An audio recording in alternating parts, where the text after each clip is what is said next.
Assalamu alaikum and good morning, and welcome you all guys and the lecture of the series of the research subject. In the today lecture we will go to learn about the sample types. आज के lecture में हम पढ़ेंगे sample की अक़साम के sample कितने अक़साम की होती है। तो सैम्पल दो टाइप्स की होती है, एक होती है प्रोबेबिलिटी सैम्पलिंग, एक होती है नॉन प्रोबेबिलिटी सैम्पलिंग।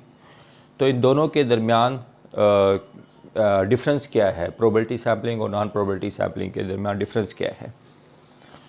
तो प्रोबेबिलिटी सैम्पलिंग जो होती है, प्रोबेबिलिटी सैम्पल जो होती है, इसमें जो सब्जेक्ट सेलेक्ट किया जाता है, प्रोबेबिलिटी सैम्पलिंग में जो सब्जेक्ट को सिलेक्ट किया जाता है वो बाय चांस या रैंडमली सेलेक्ट किया जाता है, जबकि नॉन प्रोबेबिलिटी सैम्पलिंग जो होती है वो बाय चॉइस होती है, बाय चॉइस या नॉन रैंडमली सेलेक्ट किया जाता है। राइट। तो हमने पढ़ा कि सैम्पल के दो टाइप से हैं, एक प्रोबेबिलिटी सैम्पलिंग है, एक नॉन प्रोबेबिलिटी सैम्पलिंग है।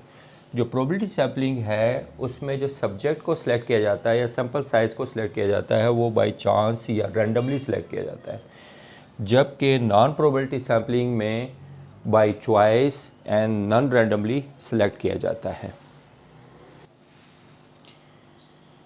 अब जो प्रोबेबिलिटी सैम्पलिंग है जो बाय चांस और रैंडमली सिलेक्ट किया जाता है, इसके फर्दर 4 टाइप्स है, जिसमें एक टाइप है सिंपल रैंडम सैंपल।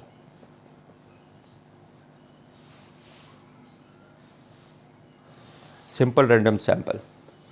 अब सिंपल रैंडम सैंपल को करने से पहले आपको ये पता होना चाहिए कि सैंपल रैंडम के लिए फ्रेम का होना बहुत ज़रूरी है। Without frame you can not select the sample random sample. तो फ्रेम का होना बहुत ज़रूरी है। Now what is a frame? Frame जो होती है list of individuals, okay, list of individuals are subjects. Now this subject may be human being, okay, and this may be animals or it may be some event. Now suppose जैसे कि किसी university में चले जाएं और उस university के student affairs में चले जाएं और स्टूडेंट अफेयर्स में से सारे स्टूडेंट्स मुख्तलिफ डिसिप्लिन के आप स्टूडेंट्स की जो है ना लिस्ट ले लें। It's may be 10,000, it may be 5,000, हो सकता है 10,000 या 5,000 जो है ना स्टूडेंट रजिस्टर्ड हो या पढ़ रहे हो। तो वो लिस्ट जो सारे स्टूडेंट की उस यूनिवर्सिटी के अंदर है, this is called the frame. Now the second one is called the unit. The second term, जो सेकंड टर्म है उसको कहते हैं unit. And now what is the unit? Unit क्या है कि लिस्ट के अंदर, लिस्ट ऑफ इंडिविजुअल्स के अंदर इंडिविजुअल्स और सब्जेक्ट्स, इसमें से इस लिस्ट के अंदर हर एक इंडिविजुअल्स, हर एक सब्जेक्ट वो एक यूनिट है, जिससे एक पीस ऑफ डेटा है जिससे आप इंफॉर्मेशन गैदर करते हो। राइट। अब हम आते हैं कि सिंपल रैंडम सैंपल को कैसे किया जाता है। सैंपल रैंडम जो टेक्निक है रैंडमली सेलेक्ट करने का, इट्स अ वेरी इजी, और ये बड़ा फेमस मेथड है जो रिसर्चर अपनी रिसर्च के लिए सैम्पल साइज़ को सेलेक्ट करने के लिए यूज़ करते हैं। Now how you will do? Suppose अगर आप किसी एक्स यूनिवर्सिटी में चले गए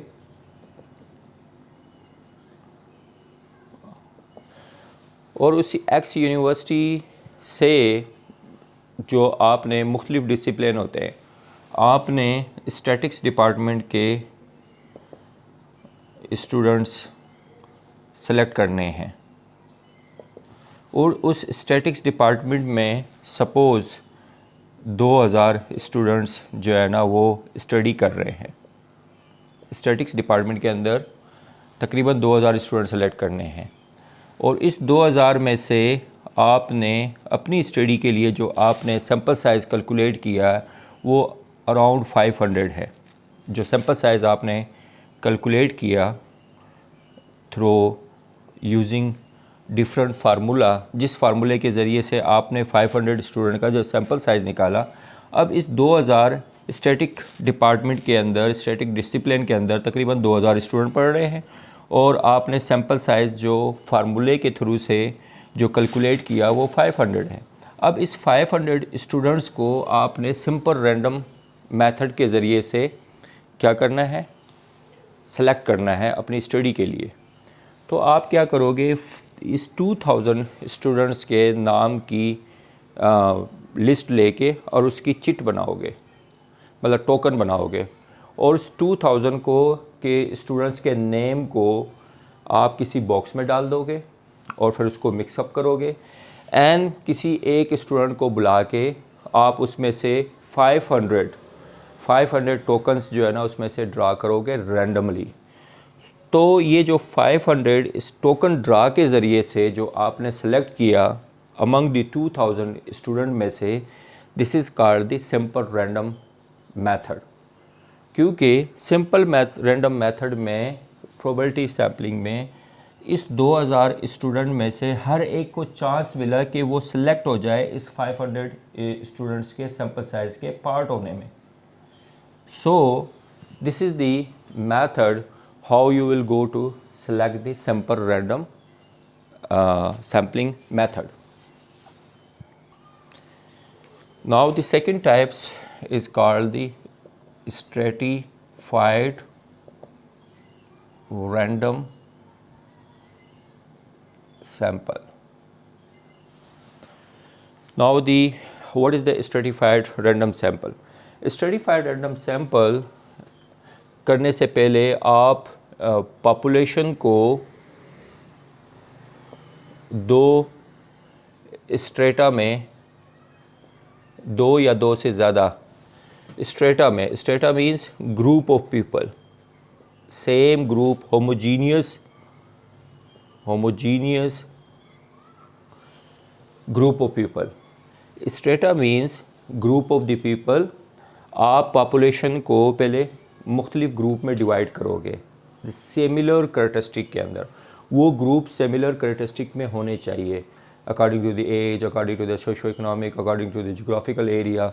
सपोज़ अगर कोई स्टडी करना चाहता है and he wants to see the prevalence of the diabetic mellitus की जो है ना पे स्टडी करना चाहता है, so what's he will do, he divide the population into the urban and rural area, urban and rural area. Urban और rural area में उसने पॉपुलेशन को डिवाइड किया। सपोज़ पॉपुलेशन है 1000 और इसने 500 urban and 500 rural suppose. Now further then जब उसने दो ग्रुप में डिवाइड कर दिया अर्बन और रूरल में, और वहाँ पर तकरीबन इक्वल भी हो सकते हैं, नॉन इक्वल भी हो सकते हैं। सपोज़ यहाँ पर 700 हो गए, यहाँ पर 200 हो गया, या यहाँ पर 600, अर्बन में 600, रूरल में 400, क्योंकि अर्बन में पॉपुलेशन ज़्यादा होती है, रूरल में थोड़ी कम होती है। Now then after divide the, जब उसने पॉपुलेशन को दो स्ट्रेटा में डिवाइड किया and then randomly select the sample size from these two group. ये अर्बन रूरल भी हो सकता है, ये लिटरेट और इलिटरेट भी हो सकता है, मेल और फीमेल भी हो सकता है। Then the sample size and be selected from these both group, it is called the stratified random sample, right? Now the third one is called systematic random sample. जो तीसरी किस्म है प्रोबेबिलिटी सैम्पलिंग को, उसको कहते हैं सिस्टमेटिक रैंडम सैम्पल। अब systematic random sample कैसे सिलेक्ट करते हैं? सपोज़ जैसे कि फ़र्स्ट एग्जांपल में मैंने कहा कोई रिसर्चर ने एक्स यूनिवर्सिटी के अंदर चले गए और एक्स यूनिवर्सिटी से उन्होंने स्टैटिक्स डिपार्टमेंट या स्टैटिक डिसिप्लिन में पे वो स्टडी करना चाहता है स्टैटिक्स के स्टूडेंट्स पे, और तकरीबन 2000 स्टूडेंट्स स्टैटिक्स डिसिप्लिन में रजिस्टर्ड है और इनरोल है और पढ़ रहे हैं। अब इसमें से वो 200 स्टूडेंट्स का सैम्पल साइज़ जो कि उसने फार्मूले के ज़रिए से कैलकुलेट करके निकाला है, उसने सिस्टमेटिक रैंडम मेथड से करना है, राइट। अब वो 200 को कैसे सिलेक्ट करेगा, 200 सैम्पल साइज़ को सिस्टमेटिक वे में कैसे सैम्पल करेगा? तो इसके लिए है कि टोटल पॉपुलेशन जो है उस स्टैटिक्स डिसिप्लिन के अंदर जो इनरोल स्टूडेंट है वो 2000 और सैम्पल साइज़ उसने कितना कैलकुलेट किया 200। नाउ पूरे टोटल पॉपुलेशन को वो सैम्पल साइज़ के साथ डिवाइड करेगा, ठीक है। It is come up with the 10th की 8th। अब ये जो 10th की 8th आया है,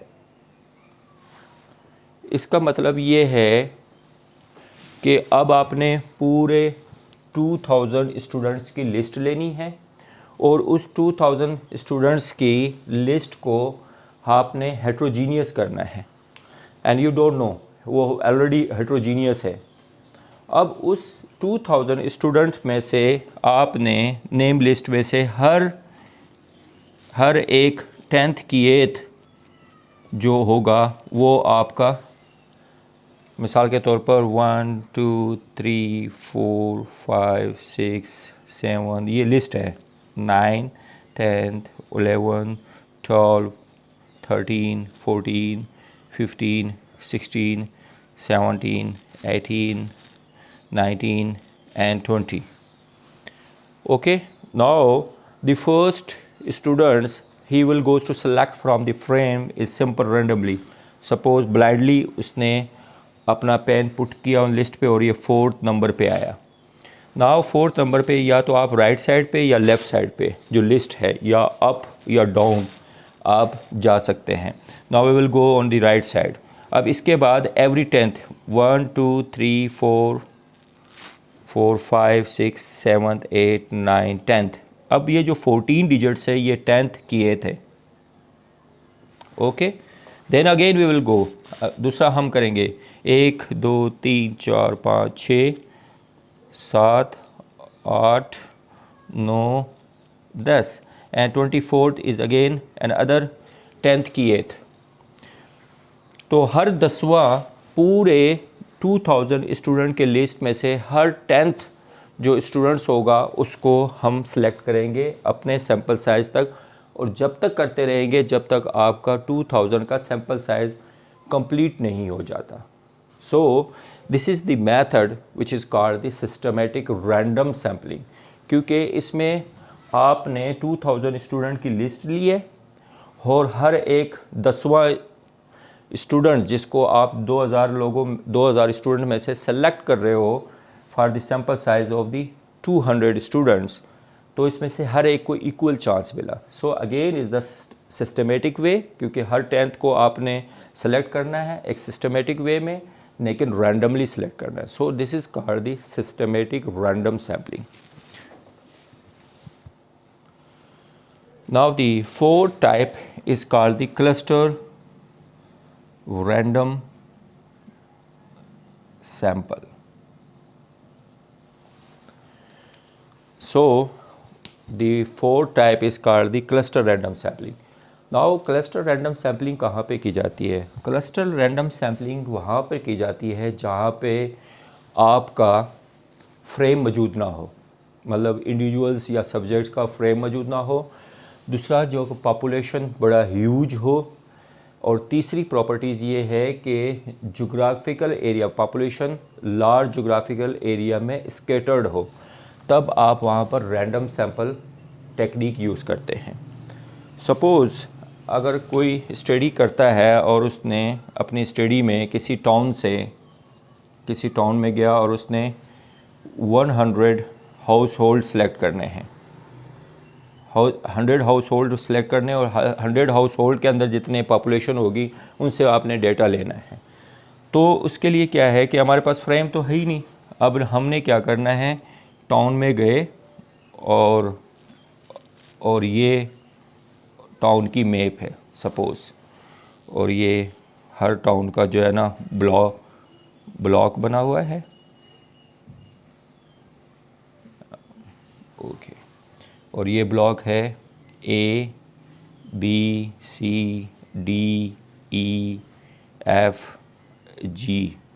और ये है H।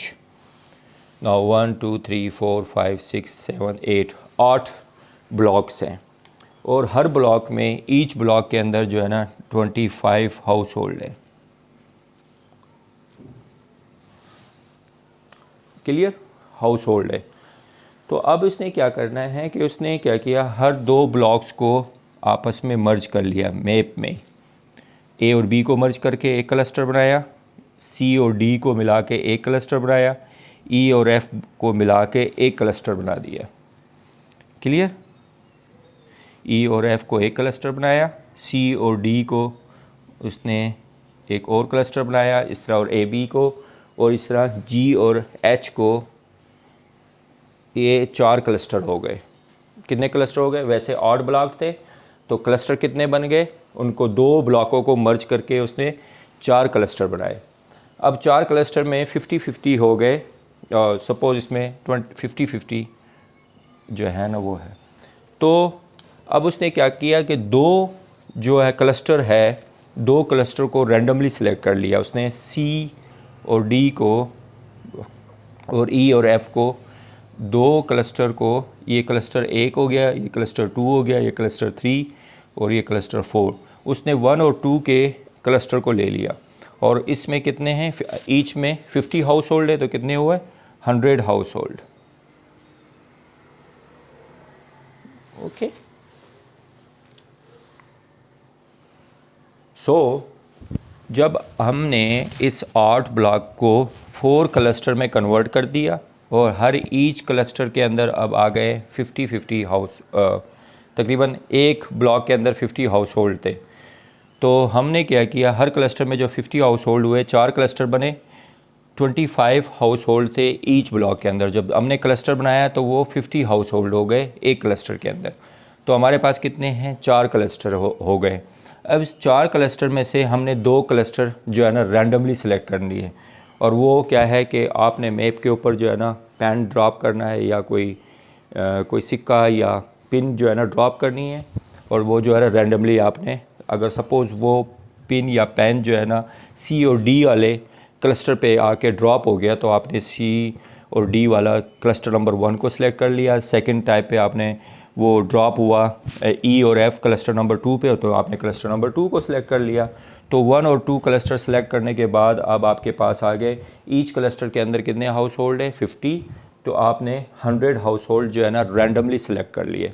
Now from this house hold how many populations are living, then you will go to collect the information from these 100 household.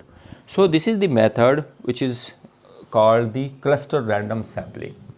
और ये हाउस होल्ड में भी बना सकते हैं, ये आप ग्रुप ऑफ पीपल में बना सकते हैं, या विलेजेस, जो किसी विलेज में आप चले गए, विलेज जो है ना स्कैटर्ड है, तो आपने विलेजेस के भी जो है ना आप क्लस्टर बना के फिर उसमें से रैंडमली जो है ना विलेजेस जो है ना या टाउन जो है ना सिलेक्ट कर सकते हैं अपनी रिसर्च स्टडी के लिए या सर्वे के लिए।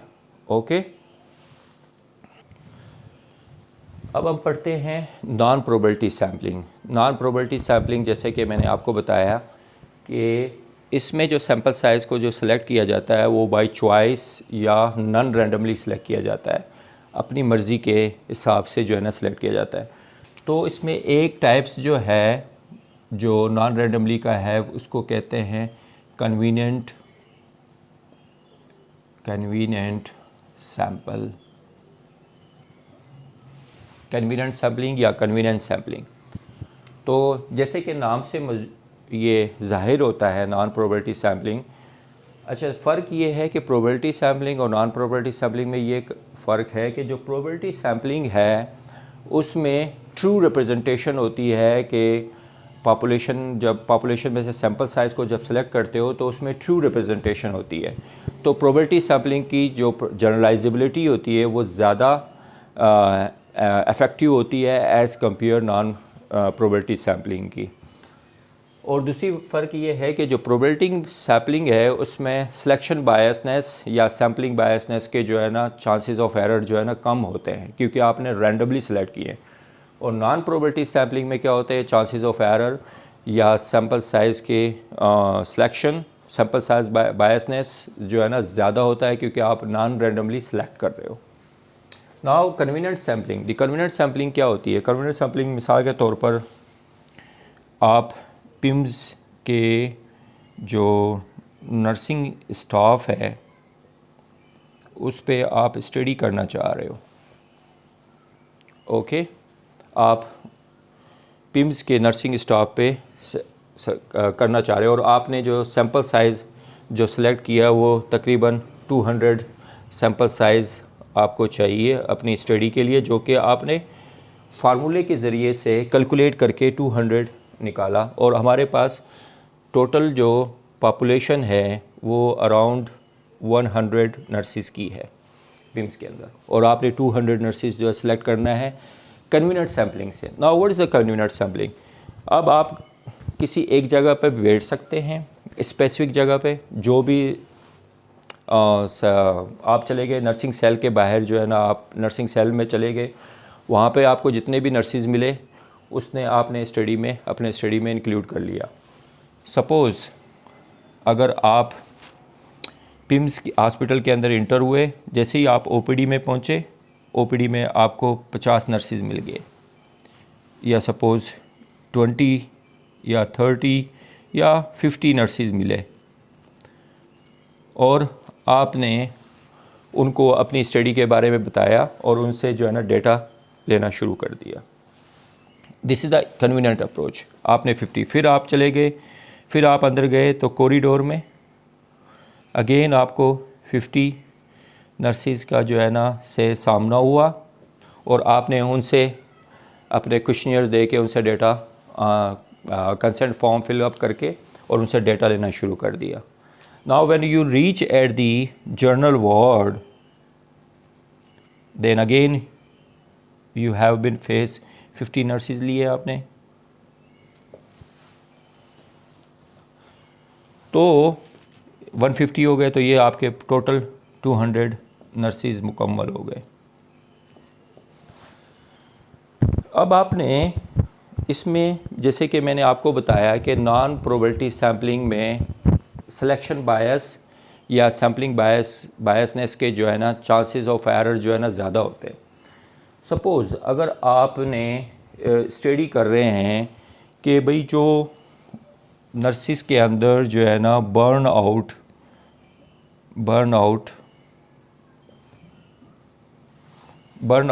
क्वाइट मच हायर है, मतलब सपोज़ आप बर्न आउट की एरिया ऑफ इंटरेस्ट जो है ना नर्सिस के अंदर जो देखना चाह रहे हैं पिम्स नर्सिस के अंदर, और आपके 200। अब आप देखिएगा कि जो ओपीडी में जो आपको मिले 50 नर्सिस और जो कॉरिडोर में मिले 50 नर्सिस, ये वो लोग हैं जो ज़्यादातर जनरल वार्ड के अंदर या रिलैक्स एरिया के अंदर ड्यूटीज़ कर रहे हैं। अब सोचिए, अब आप यहाँ पर देखिएगा, just to keep in mind कि कैसे सिलेक्शन बायसनेस या सैम्पलिंग बायसनेस हो रही है यहाँ पर नॉन प्रोबेबिलिटी सैम्पलिंग में। अब आपने स्टडी जो कर रहे हैं वो कर रहे हैं, आप नर्सिस के अंदर जो है देख रहे हैं, असेस कर रहे हैं ना बर्न आउट। अब जो आपने 200 जो नर्सिस जो आपने सेलेक्ट किए हैं कन्वीनिएंट सैम्पलिंग के थ्रू से, अब उसमें देखिएगा मेजॉरिटी ऑफ प्रोपोर्शन वो नर्सिस आपने सेलेक्ट हो गए कन्वीनिएंट सैम्पलिंग के ज़रूर से, जो कि जनरल वार्ड में, ओपीडीज़ में और मतलब ओपीडीज़ के अंदर, जनरल वार्ड के अंदर और काम कर रहे हैं। अब आपको पता है कि जो जनरल वार्ड और ओपीडीज़ के अंदर जो है जो नर्सिस जो काम कर रहे हैं, they are working in the relax environment, तो उनके ऊपर वर्कलोड भी कम है। सो नाउ सी, जब आप उनसे डेटा कलेक्ट करोगे, जब रिज़ल्ट कंक्लूजन करोगे, तो आपकी जो बर्न आउट की जो एरिया ऑफ इंटरेस्ट है वो अंडर एस्टिमेट आएगा। Clear? Now these under estimate जो आप देखें, फिर आप स्टडी करोगे नहीं कौन कह रहा है बर्न आउट की is quite much is lower in the proportion in the PIMS hospital among the nurses, तो as compare of the private hospital, private hospital के थ्रू के से कम है। तो और आप कह रहे हो कि लोग ये कह रहे हैं कि नहीं भाई बर्नआउट बहुत ज़्यादा है। वाई? बिकॉज ऑफ दी, क्योंकि आपने जो सैम्पल साइज सेलेक्ट किया वो कन्वीनियंट सैम्पलिंग के थ्रू से किया, और उसमें जो लोग जो ज़्यादातर आपके कन्वीनियंट सैम्पलिंग के थ्रू से जो ज़्यादातर प्रोपोर्शन आए वो लोग आ गए जो कि रिलैक्स एरिया में जो है ना काम कर रहे थे। So this is due to this selection bias है, सैम्पलिंग बायसनेस, जो आपका रिज़ल्ट है वो अंडर एस्टिमेट हो गया।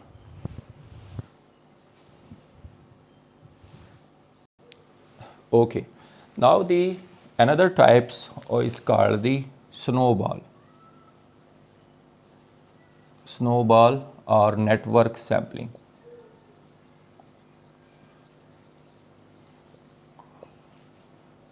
नेटवर्क सैम्पलिंग, स्नोबॉल और नेटवर्क सैम्पलिंग वहाँ पर की जाती है, उस स्टडी में किया जाता है जो कि स्टडी जो है ना सोशो कल्चरली वेरी सेंसिटिव होता है, as a maybe in the form of the socio-cultural and the maybe form of the religious aspects, जो है ना जो कल्चरली सेंसिटिव इश्यूज़ है या टॉपिक्स हैं रिसर्च के, उसमें स्नोबॉल सैम्पलिंग की जाती है। Suppose someone wants to conduct the study to see the depression among the transgender। अब वो ट्रांसजेंडर के अंदर जो है ना डिप्रेशन या वो सपोज़ HIV एड्स को देखना चाहता है ट्रांसजेंडर के अंदर, ट्रांसजेंडर ग्रुप के अंदर। Now to see the HIV AIDS is a very culturally sensitive issues, तो हर कोई इस पे ओपनली आपको डेटा नहीं देगा। even though if you will go to collect the information from the transgender, then it is a socio-cultural issue for them as well। so इस तरह से easy से आपको इस पे डेटा नहीं मिलेगा। तो फिर इसके लिए क्या करते हैं, सोशल नेटवर्किंग। आप चले गए किसी एक एरिया में जहाँ पे आपने 5 ट्रांसजेंडर जो है ना वहाँ पर खड़े थे किसी चौक में, आप उसने 5 ट्रांसजेंडर को अपनी डेटा में लिया, उनसे इंफॉर्मेशन ली, और उस 5 ट्रांसजेंडर के आगे 5 और जो है ना नेटवर्क में जो है ना उनके फ्रेंड्स या उनके ग्रुप ऑफ पीपलों के साथ जो है ना फ्रेंडशिप थे या एक ग्रुप में रह रहे थे। तो 5 से आगे आपको 5 25 हो गया, फिर 25 मल्टीप्लाई 25 इज़ 1225 हो गया। तो means it is will goes to again is increase again 5 तो इस तरह से ये मल्टीप्लाई होती जाएगी। नेटवर्किंग में क्या होता है कि आपने 5 ट्रांसजेंडर लिए, उस 5 ट्रांसजेंडर से अगेन 25 मिले, और 25 से आगे 25 जो आपको नेटवर्किंग में जो आपके जो नेटवर्क में ट्रांसजेंडर के साथ जो कनेक्टेड हैं, then you can go to select the 200 transgender for your research study. जो आपने अपने रिसर्च स्टडी के लिए 200 ट्रांसजेंडर से जो डेटा लेना था HIV और एड्स का, तो वो नेटवर्किंग सैम्पलिंग में जो आपको इजीली जो है ना अप्रोचेबल होगी। Clear? Then you will go to collect the data from the 200 transgender about the HIV AIDS whatever, जो भी आपका जो है ना जो टॉपिक्स है HIV और एड्स पे। So it is called the snowball sampling और network sampling. It's the same just like the, ये माउंटेन है, यहाँ पर स्नो का जो बॉल है उसने रोल किया, और जब वो बॉटम पे पहुँचा तो is a convert into the bigger size. Networking के थ्रू से जब स्नो बॉल जब टॉप ऑफ द माउंटेन से रोल डाउन किया, जब वो बॉटम पे पहुँचा, it is a convert into the bigger size. तो इसी तरह ट्रांसजेंडर में आपने 5 ट्रांसजेंडर पकड़े को कैच किया, अप्रोच किया, अपनी नेटवर्क सैम्पलिंग में लेके आए, उस 5 से आगे 25 हो गए, उस 25 से अगेन 25 मल्टीप्लाई बाय 25, तो ये तकरीबन हज़ारों में जो है ना तादाद हो सकती है। लेकिन आपने इसमें से कितने सेलेक्ट करने हैं अपने सैम्पल साइज़ के हिसाब से? 200। तो इस तरह स्नो बॉल सैम्पलिंग जो network sampling which is we will use for the socio cultural issues, जो कि HIV एड्स हो गया या STIs हो गई या कोई और जो सोशो कल्चरल इशू हो गया जिस पे ओपनली कोई डिस्कशन या डेटा फॉर्म नहीं करता, तो उसके लिए हम स्नोबॉल सैम्पलिंग या नेटवर्क सैम्पलिंग जो है ना मेथड यूज़ करते हैं। अब नॉन प्रोबेबिलिटी सैम्पलिंग की तीसरी जो टाइप है उसको कहते हैं प्रोबेबिलिटी पर्पसिव सैम्पलिंग और जजमेंटल सैम्पलिंग। नाउ पर्पसिव और जजमेंटल सैम्पलिंग कैसे होती है? पर्पसिव और जजमेंटल सैम्पलिंग ये होती है जिसमें रिसर्चर इज़ ऑलरेडी नोज़ कि उसको थोड़ा सा ये पता है कि इन लोगों के अंदर ये रिज़ल्ट या आउटकम हो सकती है। सपोज़ अगर उसने BMI सेलेक्ट करने हैं तो BMI में उसने ऑलरेडी ओवरवेट, सपोज़ 200 जो है ना पीपल के अंदर उसने BMI देखनी है और BMI और उसने जो है ना उसमें से 100 लोग ऐसे ले लिए जो ओवरवेट थे और उसको पता था, लेकिन लिए तो उसने रैंडम लिए है, लेकिन उसने ये देखा कि जो लोग ओबियस आ रहे हैं उनको भी उसने स्टडी में ले लिया कि BMI जो है ना quite much is higher in this specific population as compare the other one. तो उसने ओवरवेट जो लोग थे वो अपनी स्टडी में ले लिए ज़्यादा। So just to prove his hypothesis, अपने हाइपोथेसिस को प्रूव करने के लिए जो ओवरवेट जो लोग लिए तो उसको पता है कि ओवरवेट के अंदर जो है ना BMI ज़्यादा होगी या लिपिड प्रोफाइल उनकी ज़्यादा होगी। डेफिनेटली अगर वो लिपिड प्रोफाइल ही चेक करना चाहता है इस स्पेसिफिक एरिया में जो है ना MI या स्ट्रोक के पेशेंट ज़्यादा है because of the high lipid profile, तो उसने अपनी पॉपुलेशन के अंदर पर्पसिव जजमेंटली तो उसने ओवरवेट लोग ज़्यादा ले लिए या वो लोग ले लिए जिनकी लिपिड प्रोफाइल उसने चेक की और वो हाई कट ऑफ पॉइंट पे थे और उनको भी अपनी स्टडी में इंक्लूड कर लिया। So it is the selection by the it is called the purposive और judgmental sampling method. The researcher is already knows about the outcome or about the effects. Now the fourth type of the non-probability sampling is called the quota sampling. अब quota sampling होता कैसे है? quota sampling जो है ना number के हिसाब से हो सकती है और प्रोपोर्शनल भी हो सकती है।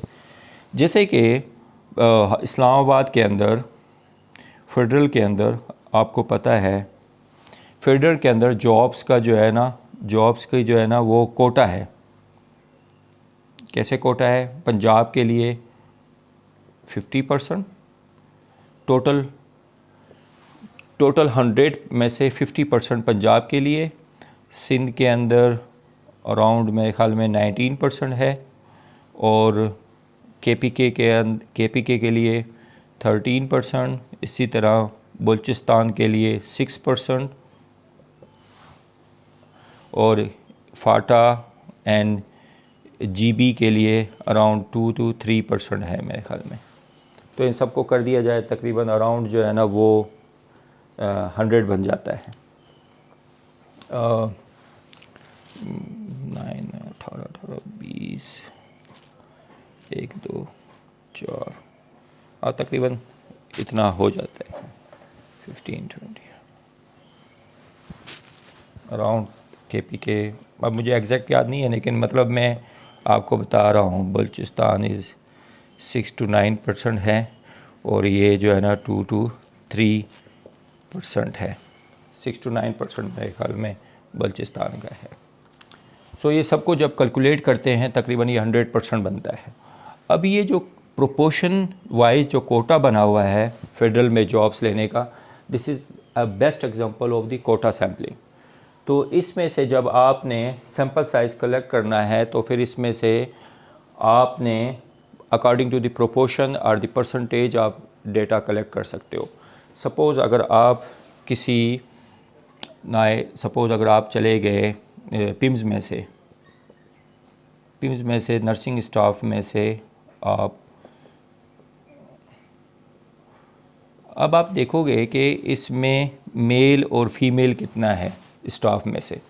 अगर आपने प्रोपोर्शन निकाला, सपोज़ 80% और 20% है और टोटल पॉपुलेशन 800 है और आपको सैंपल साइज़ चाहिए 100 का, तो आपने क्या करना है, प्रोपोर्शन वाइज जो है ना इसमें से जो है ना आपने डेटा लेनी है।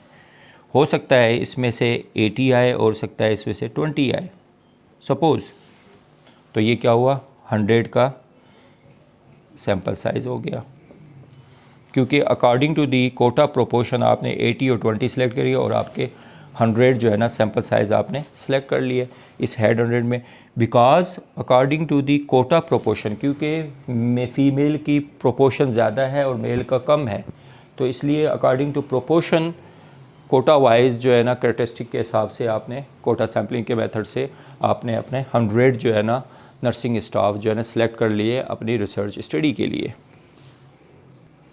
Okay, the another types of the non probability sampling जो है उसको कहते हैं extreme deviate sampling. Extreme deviate sampling is mostly आपको एक और भी यहाँ पर जो है ना प्रॉपर्टीज़ बता देता हूँ मैं आपको। जो प्रोबेबिलिटी सैम्पलिंग होती है वो ज़्यादातर क्वांटिटेटिव स्टडी में यूज़ होती है और नॉन प्रोबेबिलिटी सैम्पलिंग जो है ज़्यादातर जो यूज़ होती है वो सोशल साइंसेस डिसिप्लिन के अंदर या क्वालिटेटिव स्टडीज़ के अंदर यूज़ होती है। नॉन प्रोबेबिलिटी क्वालिटेटिव स्टडीज़ के लिए यूज़ होती है और प्रोबेबिलिटी सैम्पलिंग ज़्यादातर क्वांटिटेटिव स्टडीज़ के लिए यूज़ होती है। Now the extreme deviate sampling में आपने अगर किसी की फीलिंग ऑफ हैप्पीनेस या फीलिंग पूछना चाहते हैं तो आपने दो एक्सट्रीम, एक ऐसा स्टूडेंट्स मतलब सेलेक्ट कर लिए, ऐसे स्टूडेंट्स सेलेक्ट कर लिए 4 स्टूडेंट्स और 4 स्टूडेंट्स सपोज़, और आपने क्वालिटेटिव स्टडीज़ करना चाह रहे हो उनकी after the end result of the programme. तो end of the result of the programme 4 student आपने ऐसे लिए जिन्होंने पोजीशन ली और जिन्होंने पोजीशन लिया और उनका जीपीए जो है ना वो अराउंड 4 जीपीए आया है। और 4 स्टूडेंट आपने ऐसे लिए हैं कि जो है ना सब सब्जेक्ट में, ऑल सब्जेक्ट्स में फ़ेल हुए, और सब्जेक्ट्स में फ़ेल हुए और उनका जीपीए लेस देन 0.5 आया। ओके, जिनका जीपीए लेस देन 0.5 आया है, और एक ऐसे और 4 स्टूडेंट आपने ऐसे लिए जिन्होंने पोजीशन होल्डर भी है और उनका जीपीए 4 आया है, और दूसरी साइड पे आपने ऐसे 4 स्टूडेंट सेलेक्ट किए जो सारे सब्जेक्ट में फ़ेल हुए और उनका टोटल जीपीए 0.4 से कम आया है। अब आपने इन दोनों जो स्टूडेंट्स की कैटेगरीज़ है इनसे आपने हैप्पीनेस पूछना है कि how you are feeling today. तो आप देखते दो both are the on the extreme pole. अब दोनों की जो फीलिंग होगी, दोनों के फीलिंग ऑफ हैप्पीनेस जो है ना टोटली डिफरेंट होगी। So they are the on the extreme deviant sampling method. तो ये एक्सट्रीम डेविएंट सैम्पलिंग है जिसमें आपने दो एक्सट्रीम लेवल के स्टूडेंट से आपने डेटा लिया। सपोज़ आपने इलाके में चले गए, एक तो बहुत ही रिच और एक बहुत ही पूर फार्मर, एक जिसकी डेली की आमदन जो है ना करोड़ों लाखों रुपए में है, और एक वो जिसकी आमदन लेस देन $1 से भी कम है, और दोनों से जो है ना आप लाइफ की सेटिस्फेक्शन पूछ रहे हो। So they are the both are the extreme and outlier, extreme outlier deviant sampling method. और फिर उनसे जो है ना आपने सोशल साइंसेस या अकॉर्डिंग यूर क्वालिटेटिव स्टडीज़ की जो है ना आपने इंफॉर्मेशन या डेटा कलेक्ट कर लिया। आई होप कि आज के इस उर्दू वर्जन के लेक्चर में जिसमें आपने सैम्पल और सैम्पल की जो टाइप्स पढ़ी और उसमें जो डिफरेंट मेथड्स पढ़े उर्दू वर्जन में, तो ये मेरे ख्याल में आपकी कंसेप्ट को बहुत क्लियर किया कि सैम्पल की टाइप्स कितनी किस्म की है। जैसे कि हमने बड़ा सैम्पल की 2 टाइप्स हैं, इज़ अ प्रोबेबिलिटी सैम्पलिंग और non probability sampling. Probability sampling जो होती है वो बाय चांस या रैंडमली सेलेक्ट किया जाता है, और नॉन प्रोबेबिलिटी सैम्पलिंग जो है ना बाय चॉइस या नॉन रैंडमली सेलेक्ट किया जाता है। और प्रोबेबिलिटी सैम्पलिंग जो है ना वो ज़्यादातर क्वालिटेटिव स्टडीज़ में क्वांटिटेटिव स्टडीज़ में यूज़ होती है, और नॉन प्रोबेबिलिटी सैम्पलिंग ज़्यादातर क्वालिटेटिव स्टडीज़ में यूज़ होती है। प्रोबेबिलिटी सैम्पलिंग के अंदर सिलेक्शन बायसनेस और सैम्पलिंग बायसनेस बहुत ही चांसेस ऑफ द एरर बहुत ही कम होता है, इसलिए इसके जो रिज़ल्ट है is a more athletic and more generalisable as compare of the non probability sampling में सिलेक्शन बायसनेस और सैम्पलिंग बायसनेस के चांसेस ऑफ एरर ज़्यादा होते हैं। So the result of the non probability sampling is not more generalisable और not more empirical.